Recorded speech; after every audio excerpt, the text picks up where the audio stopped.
Hello everyone, कैसे हो आप लोग। आशा करता हूँ कि अच्छे होगे, स्वस्थ होगे, घर पे पढ़ाई भी कर रहे होगे। पिछले क्लास में मैंने आपको स्टेटमेंट एंड आर्गुमेंट्स के एग्जाम्पल बताए थे। उसे सॉल्व कैसे करना है, हमें ओमार सीट में आंसर कैसे करना है, सब कुछ आपको बताया गया था। आज हम लोग उसी सेक्शन का दूसरा चैप्टर स्टेटमेंट एंड एजप्शन की बात करेंगे। Statement and assumption, statement and argument, statement and conclusion. ध्यान से सुनना।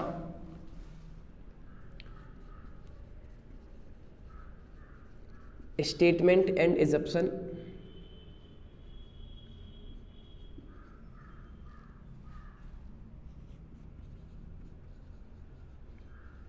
स्टेटमेंट एंड आर्गुमेंट्स,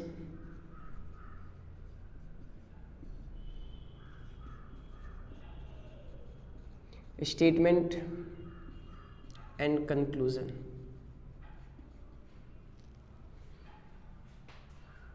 ये तीनों एनालिटिकल रीजनिंग के बैकबोन है। इन्हें हमें अच्छे से पढ़ के चलना होगा। स्टेटमेंट एंड एजप्शन की बात करें तो सर, एजप्शन का मतलब होता है पूर्वानुमान या परिकल्पना या पूर्वधारणा। एजप्शन का मतलब परिकल्पना या पूर्वानुमान या पूर्वधारणा। आर्गुमेंट्स का मतलब होता है तर्क या दलीलें, और कंक्लूजन का मतलब होता है निष्कर्ष। ध्यान से समझना।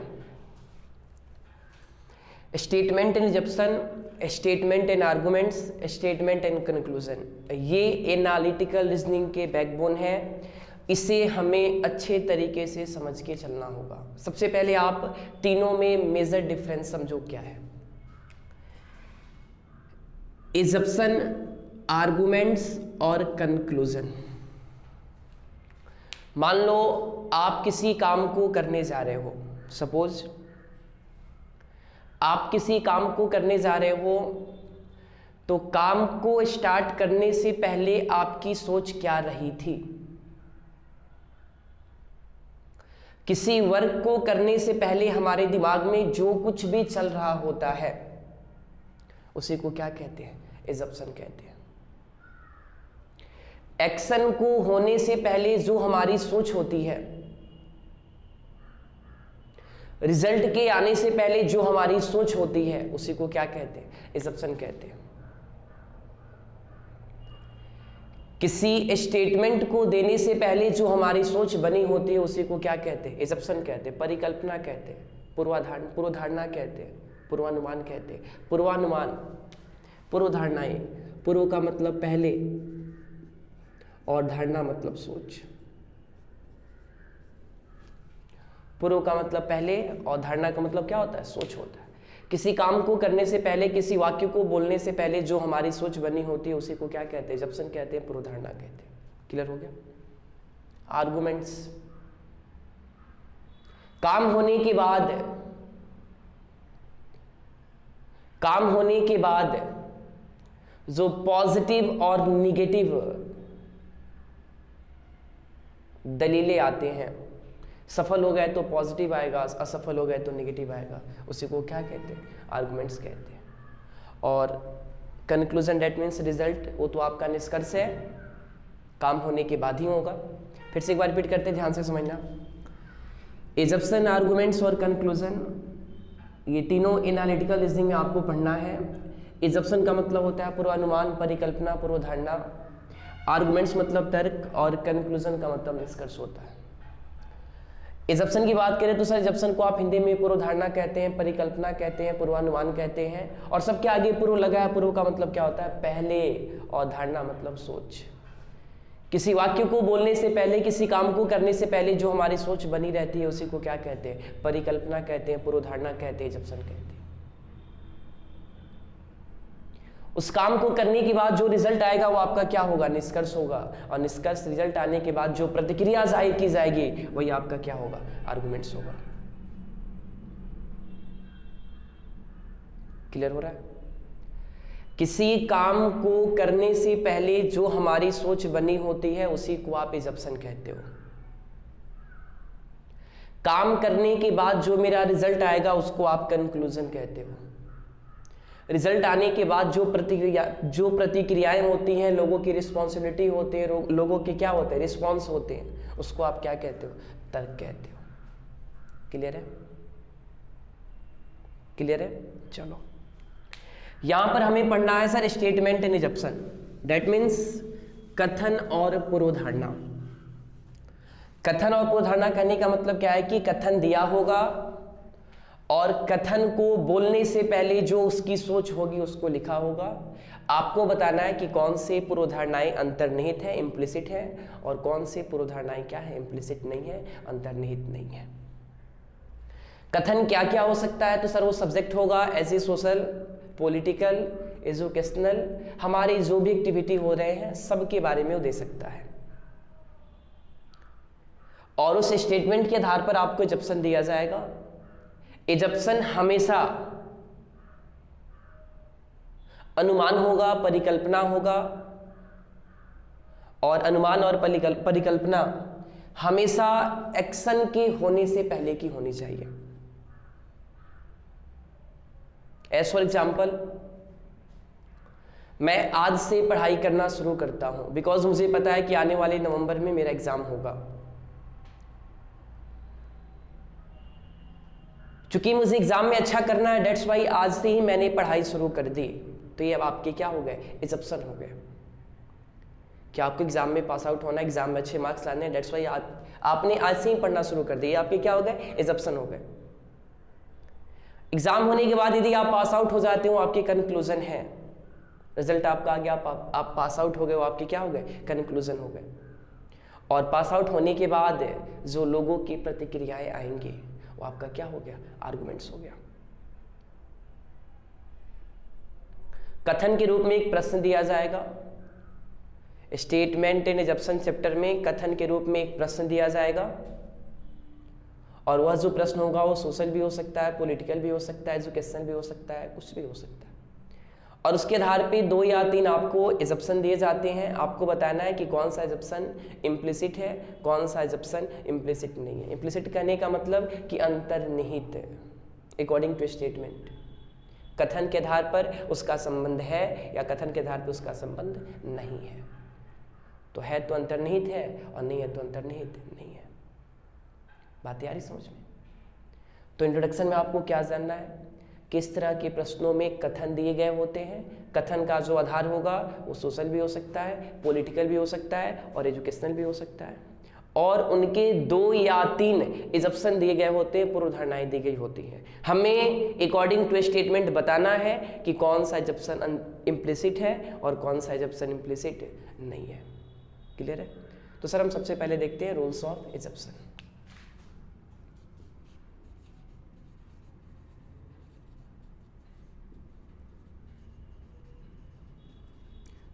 सबसे पहले हमें देखना है rules of assumption, that means पूर्वानुमान के नियम।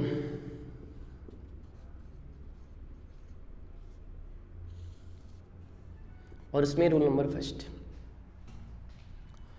रूल नंबर फर्स्ट में आपको लिखना है बाबू कि पूर्वधारणा हमेशा एक संभावना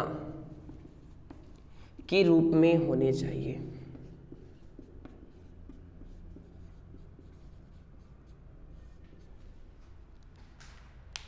रूल नंबर फर्स्ट, जितने भी एजम्पशन होते हैं या होने चाहिए सभी के सभी एज ए पॉसिबिलिटी ट्रीट होंगे। पूर्वानुमान हमेशा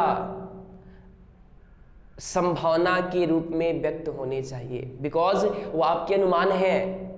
100% आप श्योर नहीं हो सकते हैं कि जो मैंने सोचा है वो काम हो ही जाएगा। अगर आपकी सोच रिजल्ट में तब्दील हो जाए तो मेरे भाई वो सोच नहीं है, वो आपके क्या है, रिजल्ट है। आप पढ़ाई शुरू किए हो, मे भी पास हो जाओ, सर मे भी पास हो जाओ, कंफर्म नहीं है। मेहनत करेंगे तो सफल हो जाएंगे, मेहनत करोगे तो सफल हो सकते हो। सर ये क्या है? एजप्शन है, बिकॉज इसमें 100% श्योरिटी नहीं है कि आप होगे ही। तो रूल नंबर फर्स्ट, पूर्वानुमान पूर्वधारणाएं जितनी भी होनी चाहिए सभी के सभी किसके रूप में? संभावना के रूप में होने चाहिए। आपको 100% बातें नहीं करनी है, बिकॉज ये अनुमान है। अनुमान डेट मीन्स कि काम को करने से पहले जो हमारी सोच बनी होती है। तो सर हमारी सोच के अकॉर्डिंग तो सब कुछ होता नहीं है। अगर हो गया तो पॉजिटिव, नहीं हुआ तो निगेटिव। आप सोच के देखिए, अगर हमारी सोच के अकॉर्डिंग सब काम हो जाए तो फिर तो हम भगवान हो गए। तो सर स्टेटमेंट एजप्शन का रूल नंबर फर्स्ट कि जितने भी पूर्वानुमान होने चाहिए, जितने भी पूर्वधारणाएं होनी चाहिए, सभी के सभी किसके रूप में? संभावना के रूप में होनी चाहिए। क्लियर है? जितने भी एजप्शन होने चाहिए सभी के सभी एज ए पॉसिबिलिटी ट्रीट होंगे, एज ए पॉसिबिलिटी ट्रीट होंगे, संभावना के रूप में व्यक्त होंगे। 100% श्योर नहीं होना है। क्लियर है? चलो रूल नंबर सेकंड देखो।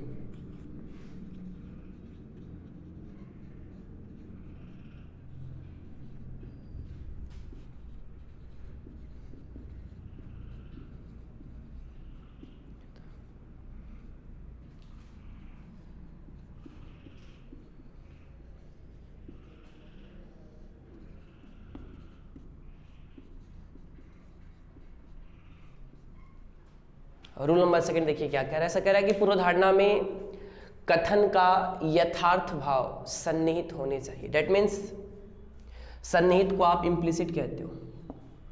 सन्निहित को आप क्या कहते हो? इम्प्लिसिट कहते हो। जो आपका एजप्शन है, जो आपकी सोच है, वो अकॉर्डिंग टू स्टेटमेंट होनी चाहिए। क्लियर हो गया? जो हमारी सोच है वह अकॉर्डिंग टू स्टेटमेंट होनी चाहिए, कथनानुसार होने चाहिए, कथन के अनुसार होने चाहिए।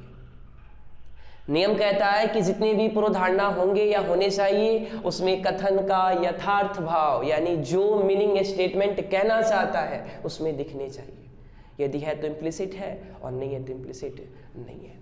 रूल नंबर सेकेंड कि पूर्वधारणा में कथन के यथार्थ भाव, डेट मीन्स जो चीज़ें स्टेटमेंट आपको बताना चाहता है वो आपके एजप्शन में दिखने चाहिए। है तो सन्निहित होगा तो इम्प्लिसिट होगा, सन्निहित नहीं होगा तो इम्प्लिसिट नहीं होगा। रूल नंबर सेकेंड, पूर्वधारणा में कथन के यथार्थ भाव सन्निहित होने चाहिए। डेट मीन्स जिस अर्थ को स्टेटमेंट व्यक्त करना चाहता है वह अर्थ आपके एजप्शन में सन्निहित होने चाहिए, उसमें प्रेजेंट होने चाहिए। अगर है तो इम्प्लिसिट होगा, नहीं है तो इम्प्लिसिट नहीं होगा। चलो रूल नंबर थर्ड,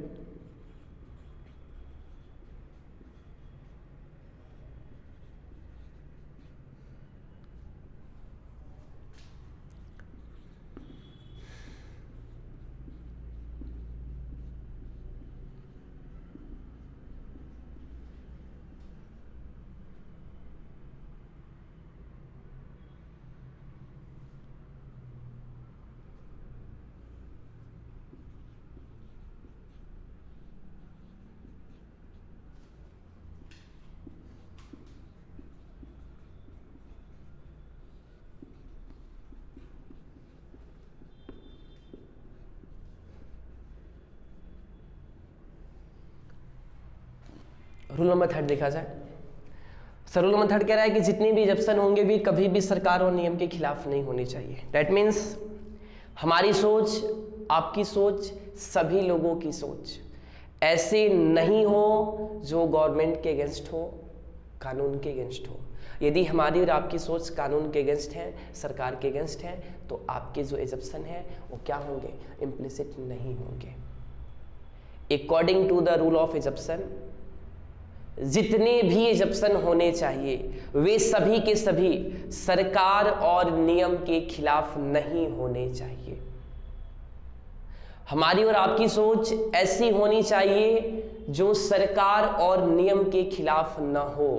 अगर हमारी और आपकी सोच सरकार और नियम के खिलाफ होती है तो वे जो एजप्शन होंगे वो मान्य नहीं होंगे, इम्प्लिसिट नहीं होंगे। दैट्स वाई हमारी और आपकी सोच कभी भी सरकार और नियम के खिलाफ नहीं होनी चाहिए। क्लियर है? चलो rule number 4।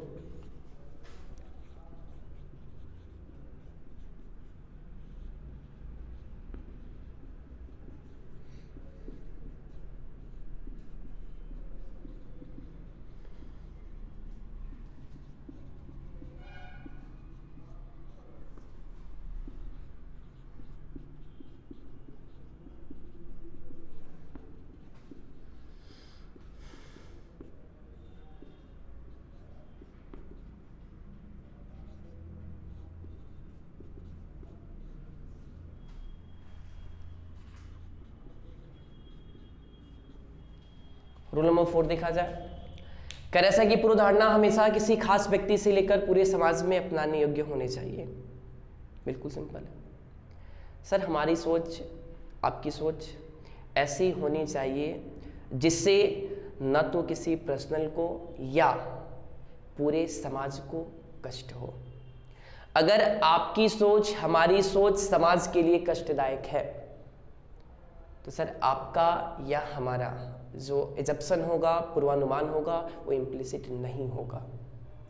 According to the rule of assumption आपकी और हमारी जो सोच है, पूर्वानुमान है, पूर्वधारणाएं हैं, वह किसी खास व्यक्ति से लेकर पूरे समाज में अपनाने योग्य होने चाहिए। आपकी या हमारी सोच ऐसी हो जो किसी खास व्यक्ति से लेकर पूरे समाज में अपनाने योग्य हो। बिल्कुल स्पष्ट है? चलिए इसे नोट कर लो, फिर आगे बढ़ते हैं।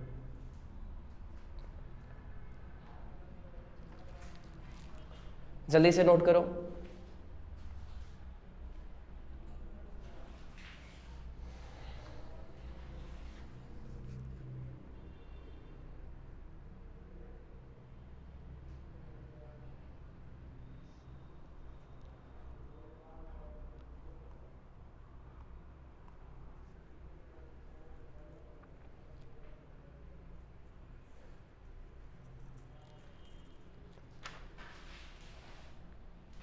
चलिए रूल नंबर 5 को देखते हैं बाबू, इसे मिटा दे। चलिए देखा जाए,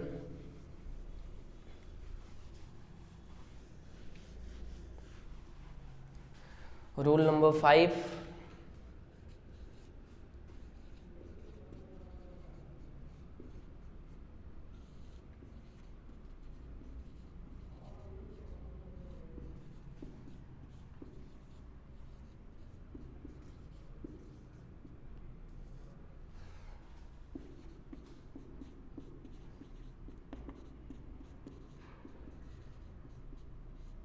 हाँ, रूल नंबर 5 कह रहा है कि repetition of statement. Repetition of statement यानी रिपीट करने का मतलब क्या है कि दोहराना, पुनरावृत्ति। किसका? स्टेटमेंट का, कथन का। रिपीटेशन ऑफ स्टेटमेंट कभी भी एजप्शन में मान्य नहीं होते हैं। नियम कहता है बाबू कि पूर्वधारणा में, पूर्वानुमान में, परिकल्पना में कथन की पुनरावृत्ति नहीं होनी चाहिए।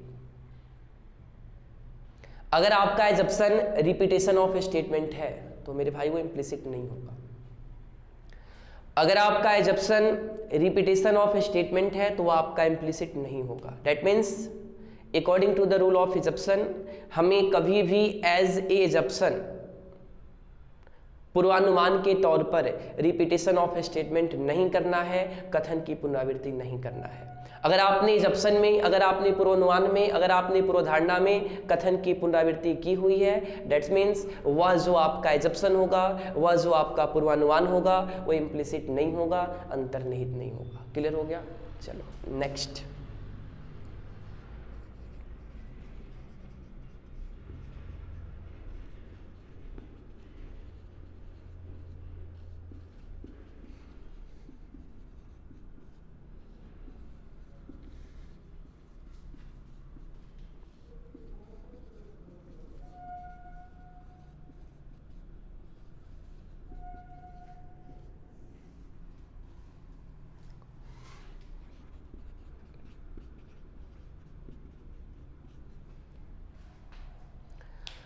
सर रूल नंबर 6 में कह रहा है कि पूर्वधारणा में कथन के आधार पर निकाला गया निष्कर्ष मान्य नहीं होगा। सर आपने निष्कर्ष की बात कर दी।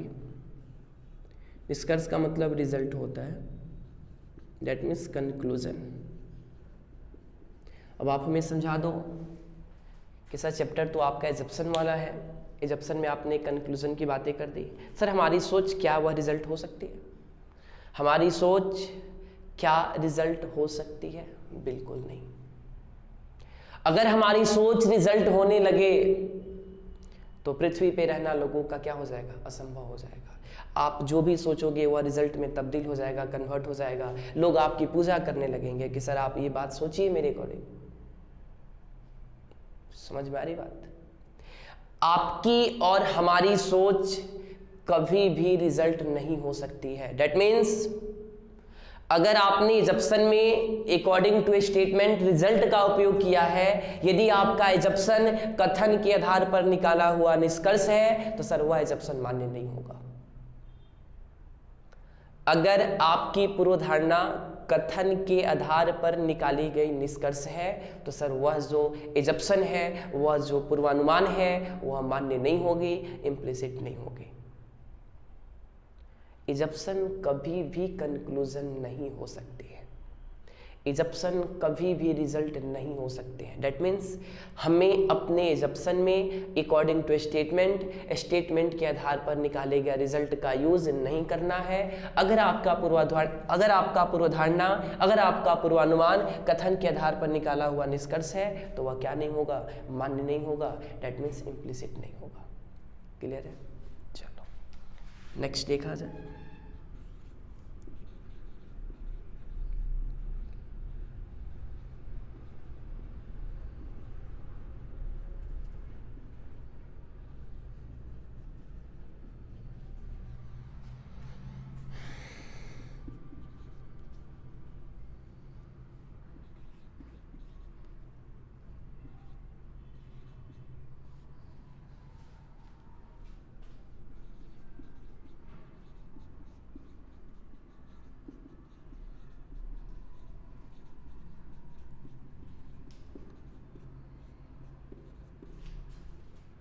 नेक्स्ट कह रहा है सर कि भूतकाल और भविष्यकाल वाली जो कल्पनाएं होती हैं वह पूर्वधारणा में मान्य नहीं होती। पास्ट और फ्यूचर, आपकी जो सोच है वो एट प्रेजेंट होनी चाहिए, वर्तमान अवस्था में रहनी चाहिए। हमें फ्यूचर में क्या होगा, पास्ट में क्या हुआ था, इसके बारे में नहीं सोचना है। एट प्रेजेंट क्या हो सकता है उसके बारे में सोचना है। अगर आपका जो एजप्शन है, अगर आपकी जो सोच है वह फ्यूचर है या पास्ट है तो according to the rule of assumption वह मान्य नहीं होगा। अगर आपकी या हमारी सोच प्रेजेंट और पास्ट, अगर आपकी या हमारी सोच पास्ट या फ्यूचर को दिखाती है, दैट मीन्स वह जो सोच है वह कभी भी एजप्शन में मान्य नहीं होगा। बिकॉज एजप्शन में आपको जो कुछ भी चाहिए होते हैं वह एट प्रेजेंट का चाहिए होता है, वर्तमान काल का चाहिए होता है। क्लियर हो रहा है? नियम कह रहे हैं बाबू की भूतकाल और भविष्यकाल, दैट मीन्स ये हो गया आपका फ्यूचर, ये हो गया आपका पास्ट। हमें पास्ट और फ्यूचर वाले जो एजप्शन है उन्हें एक्सेप्ट नहीं करना है, वो एक्सेप्टेबल नहीं है, इम्प्लिसिट नहीं है, और जो इम्प्लिसिट नहीं है उसे हमें एक्सेप्ट नहीं करना है। According to the rule of assumption अगर आपकी और हमारी सोच पास्ट और फ्यूचर को दिखाती है तो वह जो सोच है वो मान्य नहीं होगा, इम्प्लिसिट नहीं होगा। दैट मीन्स उसका यूज हमें नहीं करना है। क्लियर है? अरे बोलो ना, क्लियर है? चलो इसे नोट कर लो, जल्दी नोट करो।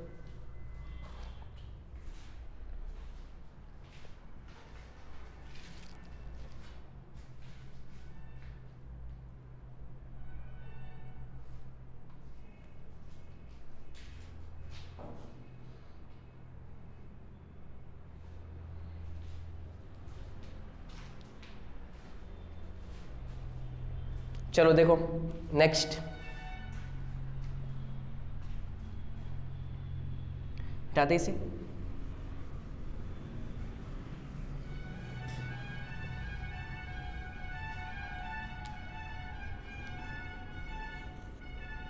कितने रूल हो गए? 7 या 8, जो भी है देख लेना।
देखा जाए, नेक्स्ट आपसे बताया जा रहा है बाबू कि यदि किसी पूर्वधारणा में, यदि आपके जप्सन में सर्वोत्तम, केवल, निश्चित, आकस्मिक, प्रबल या ठोस, शानदार, मैं कुछ शब्द और जोड़ देता हूं, यहां पे देखो, कमजोर, मजबूत, यदि इन सभी शब्दों का प्रयोग आपने अपने जप्सन में किया है, पूर्वानुमान में किया है, तो आपके जो जप्सन है वो इम्प्लिसिट नहीं होंगे, अंतर्निहित नहीं होंगे, मान्य नहीं होंगे। अगर आपने अपने जप्सन में कुछ ऐसे शब्द हैं जिनका उपयोग किया है, तो वे कौन कौन से शब्द होंगे? शानदार, मजबूत, आकस्मिक, सर्वोत्तम, केवल, निश्चित, जैसे प्रबल, ठोस जैसे शब्दों का उपयोग किया है, तो सर आपके जो एजप्शन बनेंगे, आपके जो पूर्वानुमान बनेंगे, वे अंतर्निहित नहीं माने जाएंगे। डेट मीन्स इनका उपयोग हमें अपने एजप्शन में नहीं करना है। अगर किसी अनुमान में इन सभी शब्दों का प्रयोग हुआ है, तो वह जो अनुमान होगा वह मान्य नहीं होगा, इम्प्लिसिट नहीं होगा। डेट मीन्स उसे इन सभी वर्ड का यूज हमें अपने एजप्शन में नहीं करना है। अगर किया है तो वह जो अनुमान होगा वह क्या नहीं होगा? इम्प्लिसिट नहीं होगा, मान्य नहीं होगा। क्लियर है? सर्वोत्तम है, केवल है, निश्चित है, शानदार, आकस्मिक, प्रबल या ठोस, कमजोर और मजबूत, इन सभी शब्दों से हमें बच के रहना है। ठीक है, चलो नेक्स्ट देखो।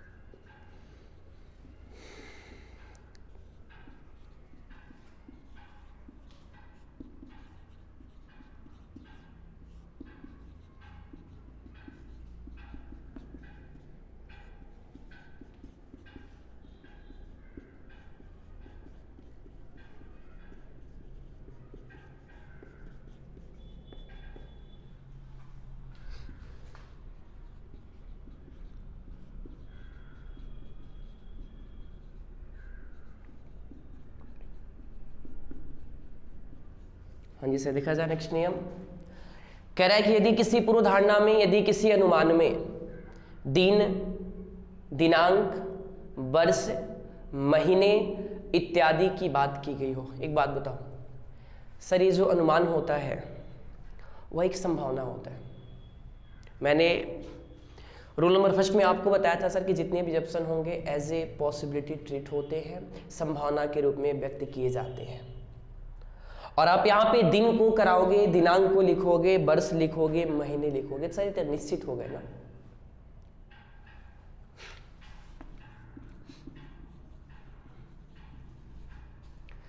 सत्ताईस फरवरी 2020 सर ये तारीख है, महीना है, वर्ष है। बताओ ये संभावित है या कन्फर्म है? सर निश्चित है। और इजप्शन कभी भी 100% श्योर नहीं हो सकता, कन्फर्म नहीं हो सकता। डेट्स वाई अगर आपने इजप्शन में दिन, दिनांक, वर्ष इत्यादि महीने का यूज़ किया है तो वे जो इजप्शन बनेंगे वे कभी भी मान्य नहीं होंगे, अंतर्निहित नहीं होंगे, इम्प्लिसिट नहीं होंगे। जैसे आपको इन सभी वर्डों का यूज नहीं करना है, शब्दों का यूज नहीं करना है, ठीक उसी प्रकार दिन, दिनांक, महीने, वर्ष इत्यादि की बातें भी इजप्शन में नहीं करना है। अगर करते हुए पाए जाओगे तो वह जो इजप्शन होगा वह क्या नहीं होगा? इम्प्लिसिट नहीं होगा। क्या नहीं होगा? इम्प्लिसिट नहीं होगा। क्लियर है? अरे क्लियर है? चलो नोट कर लो जल्दी, जल्दी से नोट करो।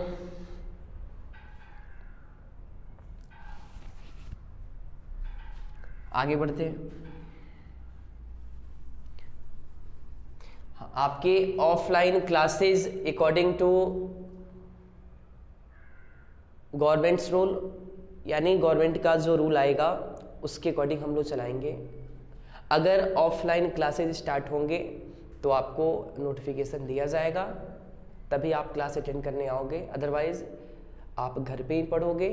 ऑनलाइन क्लासेस रात को या शाम में 7 से 8 आपको मिलेंगी। हाँ, किसी कारणवश अगर 7 से 8 मैं क्लास अटेंड नहीं करता हूँ या कराता हूँ तो सर लेट से क्लासेस स्टार्ट होंगे, उसका भी नोटिफिकेशन आपको मैसेज के थ्रू मिलेगा। आपसे रिक्वेस्ट है कि ज़्यादा से ज़्यादा विद्यार्थी शाम में 7 से 8 बजे 1 घंटे पढ़ लो, बिकॉज अभी ऐसे चैप्टर को टच किया जा रहा है जो आपके एग्जाम के दृष्टिकोण से बहुत ही महत्वपूर्ण है। सर कोई भी एग्जाम होने वाला है उसमें एनालिटिकल रीजनिंग से 7 या 8 नंबर के क्वेश्चन आने वाले हैं और उसमें 3 से 4 चैप्टर होंगे: assumption, argument, conclusion, assertion and reason and course of action. विश्वास करो इन 5 चैप्टर से मिनिमम 7 से 8 क्वेश्चन आने वाले हैं और अगर हम इसे अच्छे से पढ़ के जाएंगे तो आसानी से 7 या 8 नंबर आ सकते हैं, जो एनालिटिकल चैप्टर से होगा, एनालिटिकल सेक्शन से होगा। तो रिक्वेस्ट है वैसे विद्यार्थियों से जो पढ़ाई नहीं करते हैं वे शाम को 7 से 8 मेरे चैनल के ट्यूटोरियल,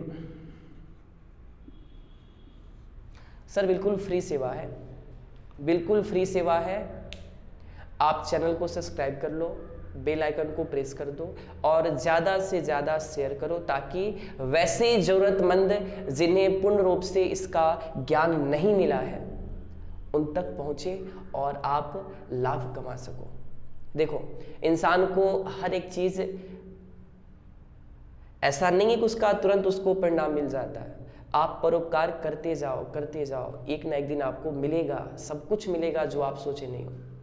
सर आप परोपकार करोगे ना तो भगवान, देखो दुनिया देखे या ना देखे, भगवान तो देख रहे हैं ना, उनसे तो कुछ छुपा नहीं है। डेट्स वाई आपसे बस एक रिक्वेस्ट है कि बस आप मेरे चैनल को इतना शेयर करो कि हर एक जरूरतमंद तक पहुंच जाए। बिल्कुल फ्री ऑफ कॉस्ट पढ़ाया जाएगा पूरे साल, अगर सब कुछ सही रहा तो। और क्लासेस आपके ऑफलाइन भी चलेंगे बिहार सरकार के गाइडलाइन के अकॉर्डिंग। जब उनके नोटिफिकेशन आएंगे क्लासेस ऑफलाइन भी चलने लगेंगे जैसे चलते थे। हाँ, अभी आपको ऑनलाइन ही पढ़ना है। क्लियर है? चलो रूल की ओर आगे बढ़ते हैं।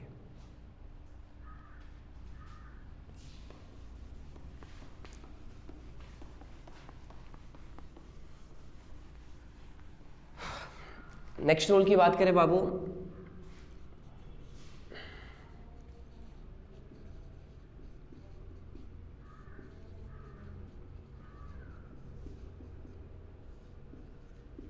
तो यदि किसी पूर्वधारणा में नियम, कानून, सलाह, प्रचार प्रसार,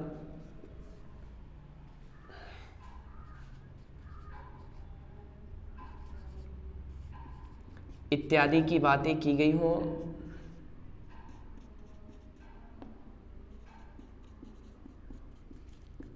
तो वे पूर्वानुमान भी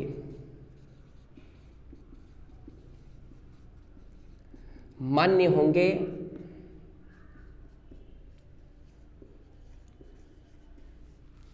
यद्यपि कि उससे किसी खास व्यक्ति से लेकर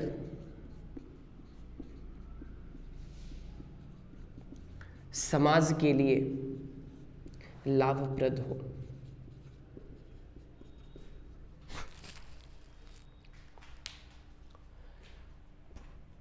इजप्शन का नेक्स्ट नियम है कि यदि आपके इजप्शन में, यदि आपके पूर्वानुमान में नियम, कानून, सलाह, प्रचार प्रसार इत्यादि का यूज हुआ है, उपयोग हुआ है, तो वह पूर्वानुमान मान्य होगा, इम्प्लिसिट होगा, बशर्ते कि उससे किसी खास व्यक्ति से लेकर पूरे समाज को क्या मिलने चाहिए, लाभ मिलने चाहिए, उनके लिए लाभप्रद सिद्ध होने चाहिए।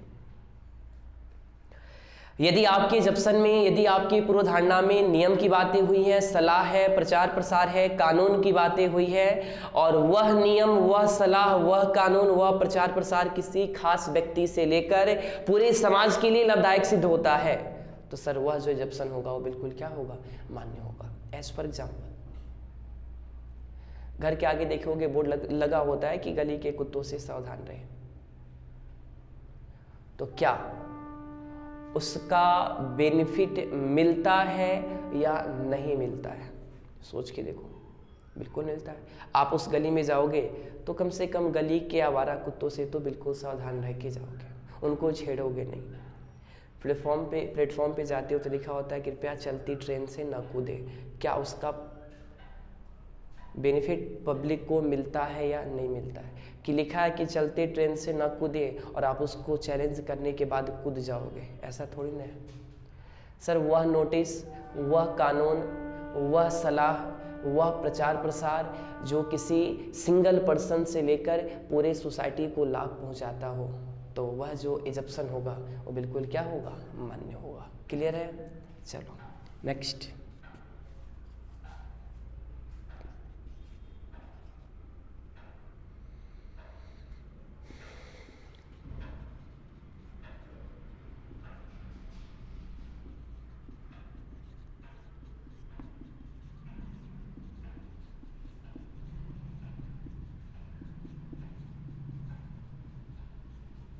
नेक्स्ट कह रहा है सर कि पूर्वधारणा कभी भी नकारात्मक नहीं होनी चाहिए। इजप्शन कभी भी निगेटिविटी को शो नहीं करने चाहिए। यदि आपके द्वारा दिया हुआ इजप्शन, यदि आपके द्वारा दिया हुआ इजप्शन, यदि आपके द्वारा दिया हुआ पूर्वानुमान निगेटिविटी को शो करता है, नकारात्मक चीजें दिखाता है, दैट मीन्स वह क्या होगा, इम्प्लिसिट नहीं होगा, मान्य नहीं होगा।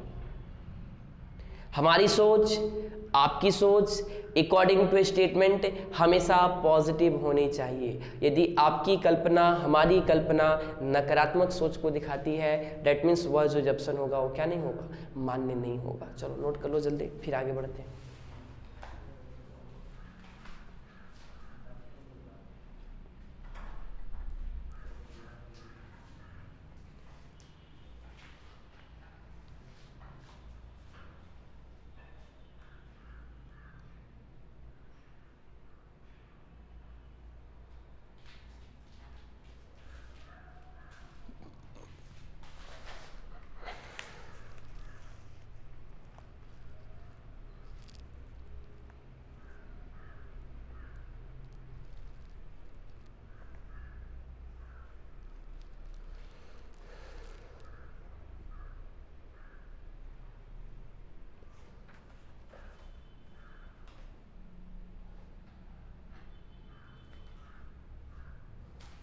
हो गया?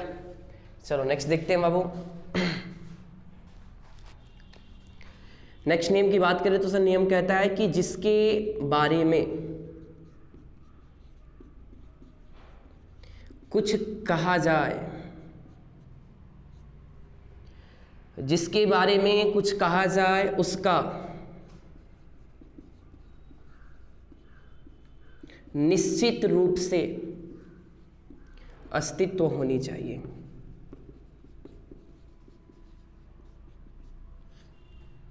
जिसके बारे में कुछ कहा जाए उसका निश्चित रूप से अस्तित्व होनी चाहिए sir, as a rule of assumption.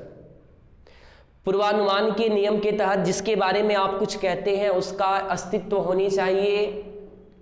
अगर उसका अस्तित्व नहीं है तो वह जो एजप्शन होगा वो क्या नहीं होगा, मान्य नहीं होगा। दैट मीन्स एज एग्जाम्पल मैं आपसे कहूं कि दिल्ली से मुंबई जाने के लिए आप हवाई जहाज से जाएं, या मुंबई से दिल्ली जल्दी पहुंचने के लिए, मेरे स्टेटमेंट पे ध्यान दीजिएगा, मुंबई से दिल्ली जल्दी पहुंचने के लिए आप हवाई जहाज से जाएं।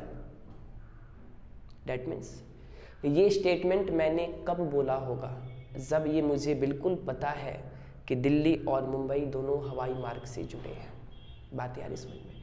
अगर कोई आपको सलाह देता है, अगर कोई आपसे कुछ कहता है, तो कहने के पीछे उसका अस्तित्व होनी चाहिए।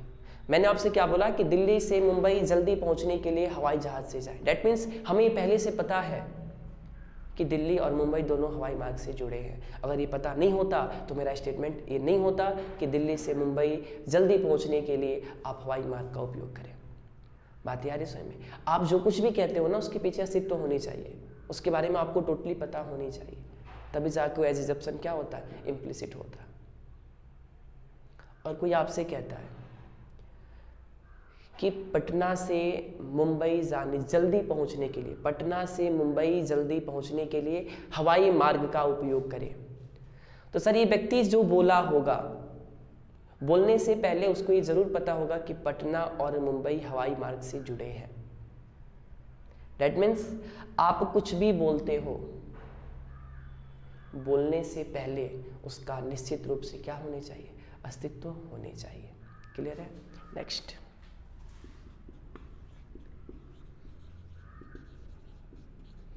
यदि किसी पूर्वधारणा में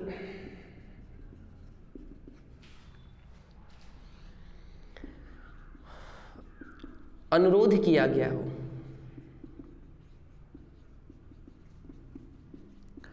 तो वह पूर्वानुमान या वह पूर्वधारणा मान्य होगा अगर उसमें कारण और परिणाम हो।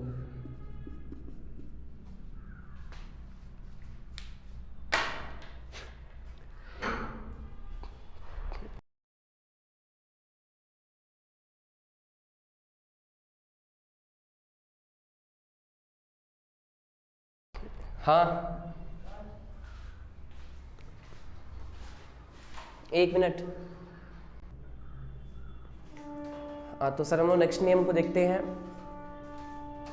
थोड़ा सा बीच में इंटरप्ट हुआ क्योंकि कुछ स्टूडेंट्स आ गए थे, उनको बताना था कि कब से क्लास चलेगा कब से नहीं। चलिए यहाँ देखते हैं बाबू। कह रहा है कि यदि किसी पूर्वधारणा में अनुरोध किया गया है, अनुरोध मतलब क्या होता है, रिक्वेस्ट होता है सर। अगर आपका एजप्शन एज अ रिक्वेस्ट है, अनुरोध के रूप में है, तो वह मान्य होगा अगर उसका कारण हो और क्या हो, परिणाम हो। आप रिक्वेस्ट किस कारण से कर रहे हैं, उसका क्या बेनिफिट होने वाला है, ये दोनों दिखने चाहिए। एज फॉर एग्जाम्पल, मैं यदि अपना स्टेटमेंट देता हूं कि ब्लड बैंक में रक्तदान करने चाहिए, या चूंकि अनुरोध है तो कृपया ब्लड बैंक में रक्तदान करें, कृपया ब्लड बैंक में रक्तदान करें, या कृपया रक्तदान करें। इतना ही सोचो। अगर मैं आपसे रिक्वेस्ट करता हूं एज ए स्टेटमेंट कि कृपया रक्तदान करें, तो सर ये अनुरोध है और इस अनुरोध के पीछे कारण भी है और परिणाम भी है। बिकॉज कारण क्या होगा कि लोगों को ब्लड की जरूरत पड़ती है, और परिणाम क्या होगा, उनसे उनकी जान बच सकती है। बहुत सारे ऐसे जरूरतमंद लोग होते हैं जिनको ब्लड नहीं मिलता, जिसके कारण उनका दम टूट जाता है, सांसें छूट जाती है। तो अगर आपका स्टेटमेंट, अगर आपका एजप्शन अनुरोध के रूप में है, तो सर उसका जो अनुरोध होगा, अनुरोध के पीछे का कारण दिखने चाहिए, अनुरोध के पीछे का परिणाम दिखना चाहिए। मैं आपसे क्या कह रहा हूं, ध्यान से सुनो। स्टेटमेंट में अनुरोध किया गया है, अगर आपका स्टेटमेंट अनुरोध किया हुआ है तो उस स्टेटमेंट का कारण और प्रभाव दिखता है, कारण और परिणाम दिखता है एज ए एजम्पशन। तो वह जो पूर्वानुमान होगा, वह जो पूर्वधारणा होगी, वो बिल्कुल क्या होगी, सत्य होगी, अंतर्निहित होगी, इम्प्लिसिट होगी। मैंने आपसे क्या बताया कि अगर अनुमान के तौर पर अगर किसी पूर्वधारणा में अनुरोध किया गया है और उस अनुरोध के पीछे का कारण भी वास्तविक है और परिणाम भी वास्तविक है, तो वे जो एजम्पशन होंगे वे बिल्कुल क्या होंगे, मान्य होंगे, अंतर्निहित होंगे, इम्प्लिसिट होंगे। मैंने आपसे एग्जाम्पल पर बोला था या बताया था कि कृपया रक्तदान करें, रिक्वेस्ट है। तो रिक्वेस्ट के पीछे कारण क्या है कि जरूरतमंदों को समय के अनुसार रक्त मिल सके, कारण हो गया। और यदि परिणाम की बात करें तो यदि जरूरतमंदों को समय के अकॉर्डिंग उनको ब्लड मिल जाते हैं तो उनका जान बच जाएगा। क्लियर है? चलो नेक्स्ट देखते हैं।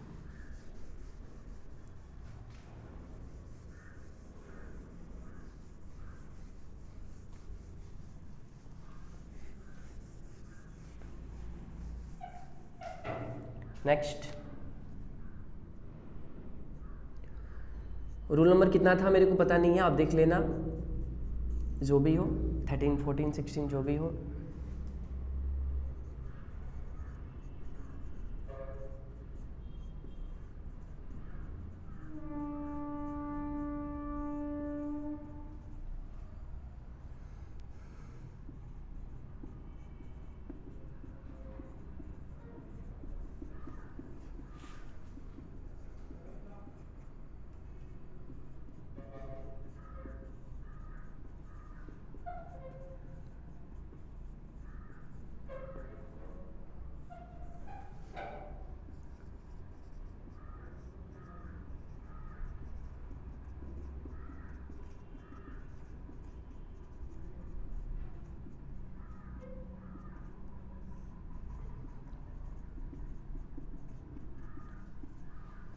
नेक्स्ट कह रहे हैं बाबू कि यदि किसी पूर्वधारणा में सकते हैं, सकना और सामान्यता जैसे शब्दों का उपयोग किया गया है तो सर ये जो पूर्वधारणाएं होते हैं वो क्या होते हैं, मान्य होते हैं, बिकॉज दे ऑल, यानी ये सभी के सभी पॉसिबिलिटी, संभावना को दिखाते हैं।